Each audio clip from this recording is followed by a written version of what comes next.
नमस्कार दोस्तों, आप लोग देख रहे हैं भोजपुरी हिट न्यूज चैनल। तो बहुत बहुत स्वागत है। तो आप लोग के बता दी कि इंटरटेनमेंट भोजपुरी यूट्यूब चैनल बा, जो कि आप लोग के मालूम बा, जो कि अधिकतम दर्शक लोग के मालूम बा, जो कि इंटरटेनमेंट यूट्यूब चैनल जो कि वो कंपनी बा। तो वो कंपनी पर जो कि सभी स्टार के खेसारी लाल यादव जी के, पवन सिंह जी के और प्रदीप पांडे, चिंटू जी के बहुत स्टार के ऊपर गाना आवेला, फिल्म आवेला। तो वही में जो कि पॉपुलर में गाना क्योंकि प्रदीप पांडे चिंटू जी के बाद फर्स्ट और सेकेंड में, कि आप लोग भी जाकर देख सकते हैं जो कि इंटरटेनमेंट यूट्यूब पर, क्योंकि पॉपुलर में नाम सबसे नंबर 1 गाना बा, जो कि मेहंदी लगा तू टू फिल्म के गाना बा।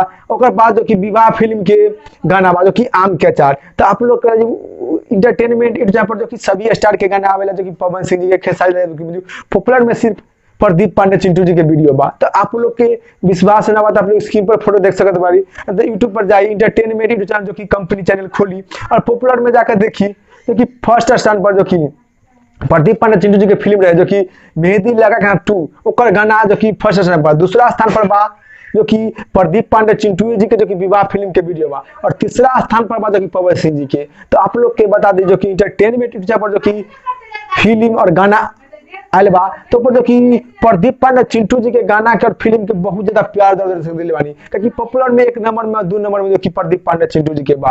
तो आप लोग के विश्वास ना बता, आप लोग इसी टाइम इसी वक्त जाई और इंटरटेनमेंट यूट्यूब चैनल खोली और पॉपुलर में जाकर देखी प्रदीप पांडे चिंटू जी के 1 में और 2 में, बाकी न। और इस जानकारी के बारे में का राय बा, का विचार बा, आप लोग नीचे कमेंट बॉक्स में बताएं। और फिर से मिलेंगे नेक्स्ट वीडियो में। जय हिंद, जय भोजपुरी।